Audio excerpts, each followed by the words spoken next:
totalitarisme. Laissez-nous respirer. Salut, tu vas bien? Le Covid, c'est du bidon. Révolution. Le Covid, c'est du bidon. Travaillez. Laissez-le. Ici la maîtresse. Bravo, camarades. Révolution. Le Covid, c'est du bidon. Révolution. Même si Macron ne fait pas, nous on est là. Pour l'honneur des travailleurs et pour un monde meilleur. Même si Macron ne veut pas, nous on est là.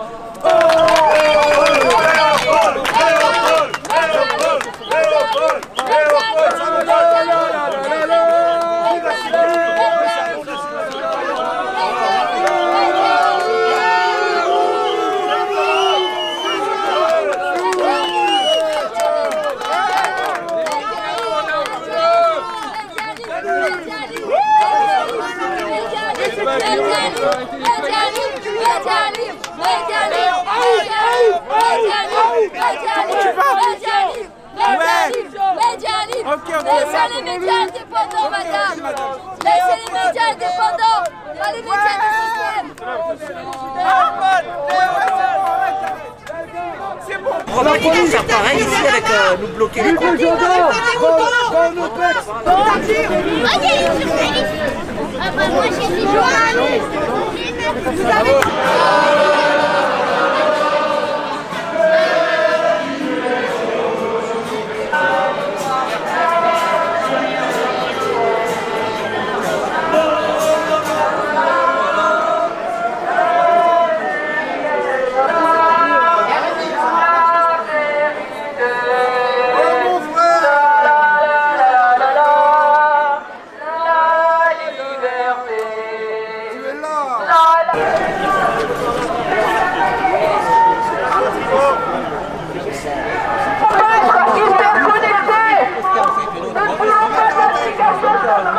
J'ai mis la croix de Saint-Michel parce que tout se désacralise actuellement. Et même au Mont-Saint-Michel, pour la Saint-Michel, il y avait qu'une dizaine de personnes, ils font tout pour que l'endroit ne soit pas pénétrable facilement, etc. Il faut des bus, il faut des changements, etc. Et donc, c'est voulu totalement.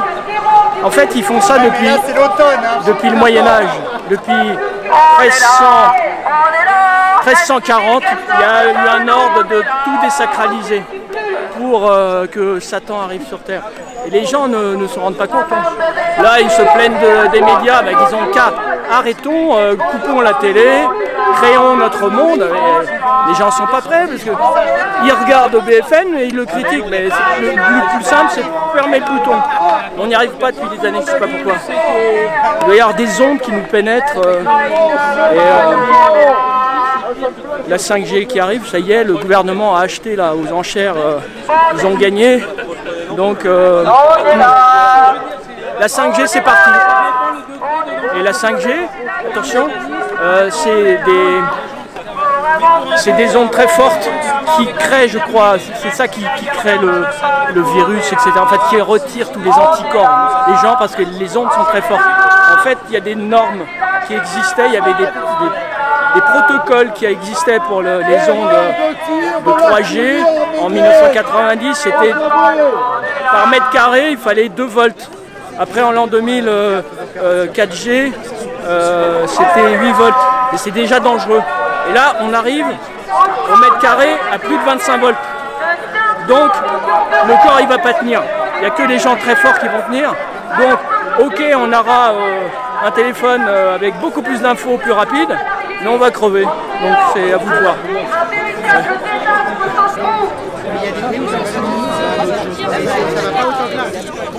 Commissaire qui encadre actuellement la manifestation a fait une fausse déclaration me concernant avec un contrôle judiciaire jusqu'au 17 novembre qui m'interdit donc de Paris et je dois pointer tous les mercredis à Annecy et également je dois donc suivre des soins psychiatriques.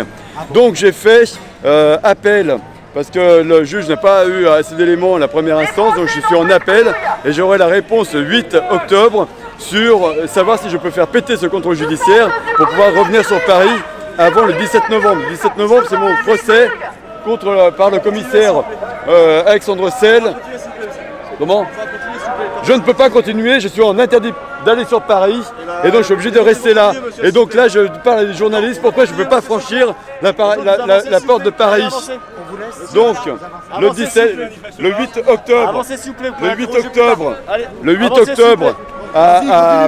tribunal, cour d'appel le 8 octobre, c'est le jugement pour savoir si je peux faire sauter mon contrôle judiciaire. Le 17 novembre, c'est le procès suite à la plainte de Alexandre Selle, le commissaire d'aujourd'hui, qui m'a, sur fausse déclaration devant le tribunal judiciaire, sur mon arrestation abusive. Et donc j'ai le procès le 17 novembre. Ensuite, le préfet allemand a déposé plainte contre moi pour une déclaration de droit d'honneur dans Paris au mois de mai. Et je suis en procès, donc il est en procès contre moi le 10 décembre. Et j'ai un autre business à l'outrage de gamin d'escorte policier quand j'étais en garde à vue. Donc il me fait un business à l'outrage, donc le 14 décembre. 8 octobre, 17 novembre, 10 décembre, 14 décembre. 4 procès à venir. Force à toi 4 procès passés. On lâche rien, on avait...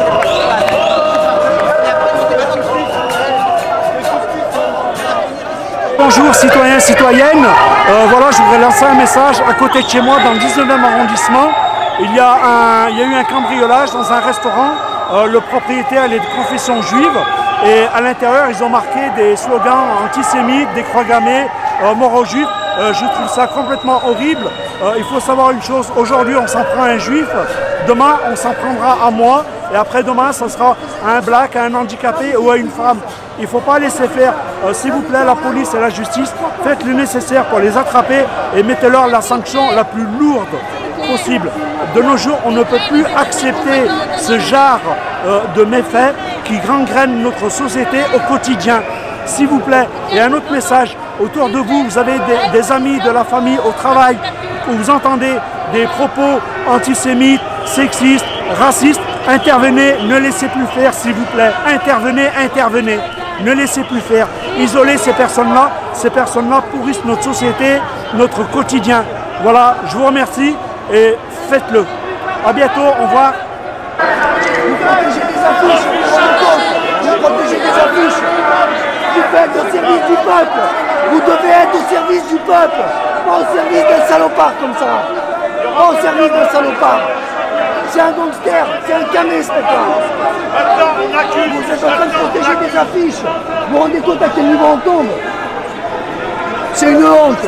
Emmanuel Macron,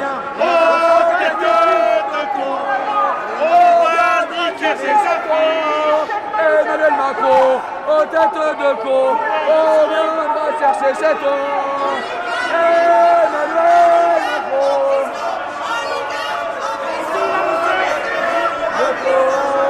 on viendra chercher cet homme. Emmanuel Macron, aux têtes de con, on viendra chercher cet homme.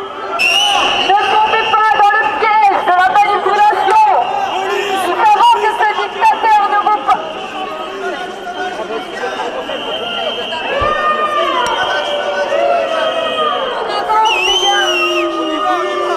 Allez, vous inquiétez pas, on avance.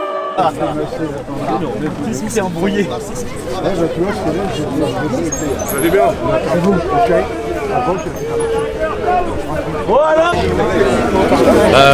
Si tu veux, on peut même parler. Donc, je te présente Mounia, qui est une des mamans des enfantés. En fait, on fait une manifestation aussi, que je le montre ici. Le 11 octobre, c'est l'acte 3 contre la pédocriminalité et contre les placements abusifs. Pour dénoncer ça à Paris, il se trouve aussi qu'il y a 6 ou 7 villes qui vont faire la même chose simultanément dans toute la France.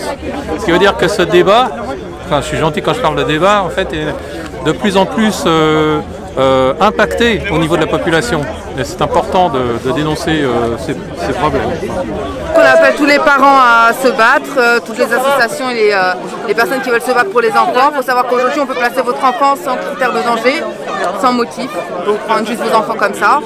Que ça va être pire avec les 1000 premiers jours de l'enfant, c'est-à-dire que vous aurez l'ASE dès je crois le 4e mois de grossesse, quelque chose comme ça. Vous les aurez sur le dos et donc les placements vont augmenter, tout simplement. avec l'école obligatoire aussi. Donc il y a pas mal de choses qui font qu'aujourd'hui les placements augmentent et ça va continuer. Donc ça devient vraiment urgent d'arrêter ça et de le dénoncer. Les droits de l'enfant ne sont pas respectés. Les magistrats font des faux dans leur jugement. Tout ça pour placer vos enfants. Les dossiers sont débiles, c'est-à-dire qu'on peut prouver que tous les jugements sont faux, que l'aide sociale à l'enfant est un danger pour nos enfants qui maltraitent, qui négligent nos enfants. Parfois il y a des abus sexuels, des viols. Je rappelle que les terroristes, Mera, les frères Kouachi ou celui récemment qui a fait l'attentat au couteau sortent de l'aide sociale à l'enfance. Sinon les sans-abri, c'est un tiers des sans-abri qui sortent de l'ASE. Si vous allez devant un tribunal comme je l'ai fait pendant près de 2 mois devant Créteil, la plupart des jeunes qui sont en correctionnel sortent de l'aide sociale à l'enfance. Voilà ce qu'ils font, ils déscolarisent les enfants, ils les mettent dans une situation où personne ne les protège. Ils ne peuvent pas se fier à la justice ou à l'aide sociale à l'enfance pour se protéger, donc au bout d'un moment ils sont obligés de se battre. Ils vivent dans la violence, ils sont détruits. Et ça c'est les citoyens de demain. Voilà. Ne pas l'oublier. Ton prénom? Pardon? Ton prénom? Mounia. Ça s'écrit? M-O-U-N-I-A. Voilà. Merci beaucoup.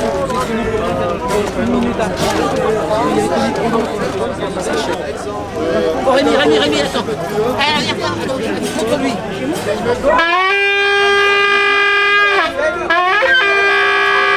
Voilà, monte.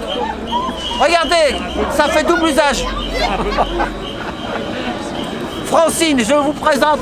Je rentre plus dedans, ouais, fais un masque. Voilà, elle rentre plus dedans. Alors voilà. On est là, même si Macron ne veut pas, nous on est là, pour l'honneur des travailleurs et pour un monde meilleur, même si Macron ne veut pas, nous on est là. Libérez Hervé Ryssen. Libérez Hervé Ryssen. Libérez Hervé Ryssen. Salut Soral. Et BFM c'est dégueulasse, et BFM c'est dégueulasse, et devant l'herbe c'est dégueulasse, et devant l'herbe c'est dégueulasse. Oh la la la la la la la la la la la la la. Et BF merde c'est dégueulasse, et BF merde c'est dégueulasse. Tout ça dans les chiottes, tout ça c'est de la merde. BF merde, c'est de la grosse merde, tout ça dans les égouts. Elle est masquée là-bas, la mascarade, on l'a compris où elle était. Oh, l'information, les chaînes de l'information, ils sont où quand il y a les manifestations dehors des gilets jaunes? Oh, chaque semaine, pendant 2 ans bientôt, dans toute la France, on manifeste, ça s'appelle les gilets jaunes, on est toujours là, vous vous posiez la question. On nous demande de venir. Le président, il venez. On est venu. On vient vous parler. Si vous avez le courage de parler, descends et passe-nous en direct. Les gilets jaunes, ils sont toujours là. Les gilets jaunes, c'est chaque semaine. Et vous êtes où? Vous êtes où? Eh les gars, à l'aise dans vos chaussures. Libérez l'information! Stop au mensonge et à la guerre psychologique! Arrêtez d'obéir au gouvernement! Vous êtes des menteurs! On vous attend avec les caméras, chaque semaine, dans les manifestations, et dans toute la France, même sur les ronds-points. On vous attend avec vos caméras. On vous a démasqué, vous et vos copains oligarques criminels! On en a assez de vos mensonges! On veut récupérer l'information! On est pour la liberté et la vérité! BFM, chaîne de mensonges en continu! Faut leur dire ça! On disait BFM, chaîne de mensonges en continu! Ils sont fiers de mentir du matin au soir. Ils sont payés pour ça. C'est une chaîne de mensonges. Ils ne mentent. De toute façon, il n'y a pas que. Mais eux, le problème, c'est que c'est en continu. C'est en continu, du matin au soir.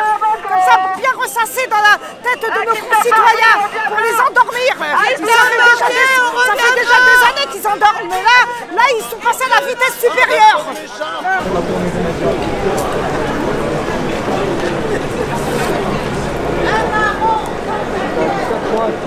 Toxicité neurologique irréversible pour nos enfants.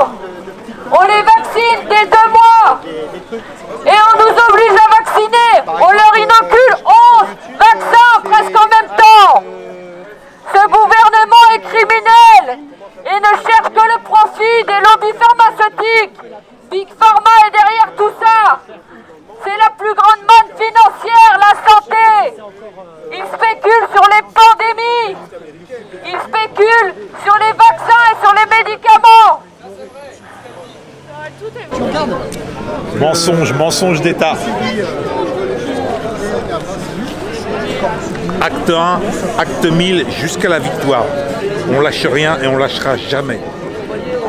Mais arrêtez de nous prendre pour des cons. Ayez du discernement. Où sont vos masques sur les têtes Vous nous appelez des bonnes paroles. Et alors je les emmène. La chaîne de l'État, la voix de l'État, la voix de la dictatura, c'est dégueulasse. De la propaganda gouvernementale. Le de la housse, c'est dégueulasse. Il a un joli brushing, mais c'est quand même dégueulasse. Le de la housse, c'est dégueulasse. Le de la housse, c'est dégueulasse. La Sophie, la Pix, c'est dégueulasse. La Sophie, la Pix, c'est dégueulasse. La Sophie, la Pix, c'est dégueulasse. Même qu'elle bave toujours dans le micro aux 20h, c'est dégueulasse. De la housse, et de la housse prend ses vacances avec le Macron au Touquet. Et tranquille, les pouvoirs ne sont pas séparés. Et ce n'est pas pour dire, mais c'est quand même dégueulasse. Pour l'honneur des travailleurs et pour un monde meilleur. Bien, bonjour à tous et à toutes. Les vrais gilets jaunes sont là. Et je voulais vous faire part de mon sentiment de cette manifestation d'aujourd'hui contre les médias. Les médias collabos, les médias qui vendent de la bouillie pour lobotiser les cerveaux des citoyens et de ne pas faire leur travail d'information, d'éducation et d'amener les faits pour que les gens puissent se faire leur propre opinion. Et donc malheureusement on est là, avec les années qui passent, on se rend compte que ces médias-là sont au service d'une minorité qui veulent garder le pouvoir et dominer la population. Et donc cette manifestation symbolique qu'on fera tous les mois, les premiers samedis du mois, donc j'y souscris parce que j'ai découvert ça, comme je ne suis pas sur les réseaux. Et hier soir j'ai eu des appels de mes amis en me disant Mao, tu vas pas à la manif des fachos. Il y a un dénommé Sylvain Baron qui a écrit des attitudes. Alors je dis écoutez, moi, une chose je vais vous dire, jusqu'à nouvel ordre, vous savez pourquoi je ne suis pas sur les réseaux? Je n'ai pas de temps à perdre à faire de la révolution de Game Boy derrière l'écran, où on est les rois de la terre, et quand il faut être sur le terrain, c'est pas. Alors j'ai dit, j'entends ce que vous me dites, mais par ailleurs, je veux me rendre compte sur place. Et donc je vais rencontrer cet homme. Et donc, le contact est fait. Eh ben écoute, comme facho, je sais tout de suite. T'as vu pire. Là putain, donc t'as le look, t'as l'attitude, le comportement, ou alors t'es vraiment un sacré comédien, et comment te dire, caméléon, mais non, tu es... non, je suis pur, je suis nature, mais... Voilà, et j'ai vu une belle nature, et je tenais à le dire à tous ces connards qui se répandent sur les médias des réseaux sociaux, donc il y en a marre. Faites la part des choses et arrêtez de vous branler et d'attaquer, de lancer des rumeurs et comme ça des attaques. Surtout venez voir les gens. Si on vous dit des trucs, n'y faites pas attention. Peu importe, c'est pas que par rapport à moi, il y a des tas de gens. Je vais prendre par exemple le cas de Vincent Lapierre. Vincent Lapierre, ok, il est passé par chez Soral. C'est pas parce qu'il est passé par chez Soral qu'il pense comme Soral. C'est déjà un premier point. Il faut absolument comprendre ça. Ensuite, il faut connaître la personne telle qu'elle est, quelles sont ses convictions. Il a écrit un livre sur Chavez parce qu'il est passionné de socialisme bolivarien. C'est un socialiste, Vincent Lapierre. Il y a d'autres choses que je sais chez lui que je ne dirais pas, mais parce que ça fait partie de son intimité, mais qui fait que de toute façon, il ne peut absolument pas être d'extrême droite, pour tout un tas de raisons. Mais si on ne prend pas le temps de discuter avec une personne parce qu'on est juste sur des préjugés, qu'on se dit, on l'étiquette comme étant forcément facho ou un truc Aller comme au fond ça, des choses. on ne peut pas savoir qui est réellement cette personne. Il faut prendre le temps d'aller discuter avec les gens, et puis de toute façon on ne pourra jamais être d'accord sur tout, mais nous sommes de toute façon tous les baisers de ce système parce qu'on est pauvres, parce qu'on est soumis à une propagande qui est faite pour nous diviser et nous faire passer pour des moins que rien, et qu'il ne faut surtout pas rentrer dans ce genre de jeu. Il faut au contraire se dire, ok, on ne sera pas d'accord sur tout, mais on est d'accord sur des choses qui sont essentielles. L'intérêt collectif. Exactement. On veut revoir le contrat social, on veut la démocratie. On a des tas de trucs où en fait on est tous d'accord en réalité si tu prends le temps de discuter. Et c'est complètement con de se diviser pour des conneries. C'est complètement con. Il faut réhumaniser nos relations. Il faut arrêter d'être dans... Il faut pas faire confiance aux gens qui vous disent de toute façon un tel est ceci, un tel est cela. Faites votre propre opinion, déplacez-vous. Et puis comme disait très justement, on ne sera jamais d'accord à 100%. C'est pas si on est d'accord sur les 20, 30 ou 40%, bossons sur cela, l'essentiel. Et le reste divise. À partir du moment où on aura pu travailler ensemble, démontrer et prouver aux gens, eh ben les 30 ou 40% de divergence, eh ben ils vont s'amenuiser et les pôles vont se réunir et c'est ce qui fera notre force. Et si on reste sur cette vision de division, eh bien Macron et tous ses semblables, ils ont encore de belles années, les socialos et la droite pourrie qu'on a pu avoir. Donc si on veut changer le système, eh bien donnons-nous les moyens et soyons unis. Et tenons le même discours, les mêmes actes en même temps, et revendiquer devant la presse et devant le pouvoir les mêmes arguments. Et à partir de ce moment, et si on n'est pas capable de faire ça, on n'arrivera jamais. Et donc regardez, 2 ans de souffrance, de massacre, il y a eu des blessés, des gens qui sont marqués dans leur chair, et c'est parti, comment dire, au fil du ruisseau. Et l'oligarchie ne craint rien de moins de... Enfin, l'oligarchie ne craint le plus notre unité. Parce que si des gens qui se disent opposés radicalement parce qu'ils sont de gauche, de droite, du haut, du nord, du sud, on s'en fout, mais qui sont capables de dire, indépendamment de ces clivages, nous sommes d'accord pour dire que nous sommes les baisers du système et nous sommes tous ensemble contre ce système, contre la Macronie, contre des médias collabos, pour, de façon générale, il faut être pour aussi dans certaines choses, pour la démocratie, pour réformer notre contrat social. On aura tout le temps d'en discuter, mais de toute façon, il n'y a pas grand monde, à mon avis, ici, dans cette manifestation, qui se disent de droite ou de gauche, qui ne veuillent pas renationaliser un certain nombre d'entreprises, qui ne veuillent pas avoir un contrat social beaucoup plus juste et beaucoup plus équilibré en redistribuant les richesses. Je veux dire, la plupart des gens, peu importe d'où ils viennent, ils savent qu'ils sont les baisers du système et qu'ils ont tout intérêt à fraterniser. Ce que ne veulent surtout pas les gens qui sont en haut. Mais excuse-moi, pour te reprendre, c'est paradoxal ce que tu viens de dénoncer, on est tous à le même. Et cette, comment te dire, cette prédation qu'on a pu avoir sur nos biens communs, ces vampires qui se sont appropriés un bien collectif, l'eau, l'électricité, les voitures, l'autoroute et tout, et les gens te le disent, ils sont conscients. Mais à un moment, tu dis, ben, alors qu'est-ce qu'on fait? On se bouge, on y va. Contrôle. Ah oui, mais on n'y arrivera pas, tu rêves. Je préfère rêver debout que de crever couché, toi. Exactement. Et donc, cet premier élément, c'est de restituer notre bien collectif dans l'intérêt général. Et s'il doit y avoir 2 sociétés, les prédateurs, ils fassent leur caca ailleurs, mais qu'ils nous laissent notre démocratie et la mettent en place avec des gens qui n'ont jamais été impliqués, des gens propres, et qu'on puisse vraiment créer cette vraie démocratie et cette fraternité. Et quelle que soit ta sensibilité ou ta religion, moi je ne me bats les couilles.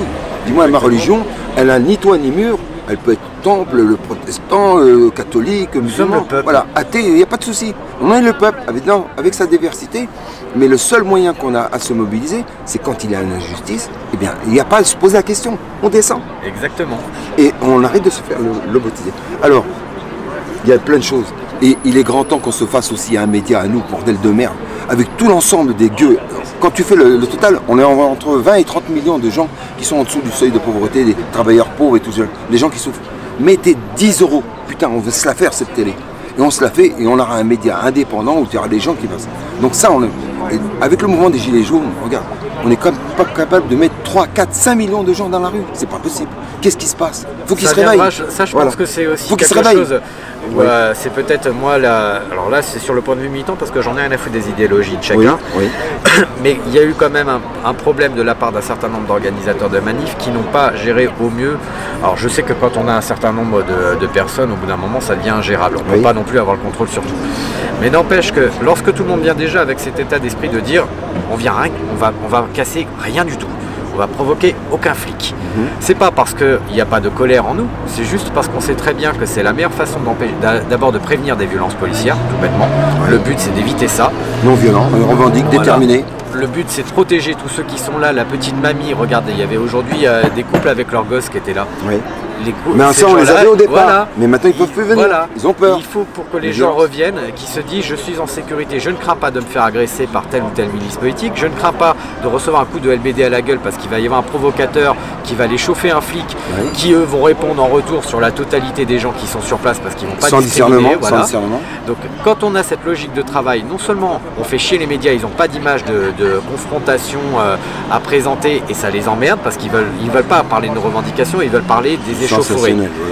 On fait chier le préfet parce qu'il ne peut pas nous interdire des manifestations en disant ça s'est mal passé la dernière fois sur par exemple les médias, donc il est baisé de ce côté-là. Et en plus, nous de notre côté, on réussit à ramener beaucoup de gens simplement parce que les gens n'ont pas peur. Ils se disent ça se passe bien dans ces manifs, on ne se fait pas agresser, on ne se fait pas défoncer par les flics.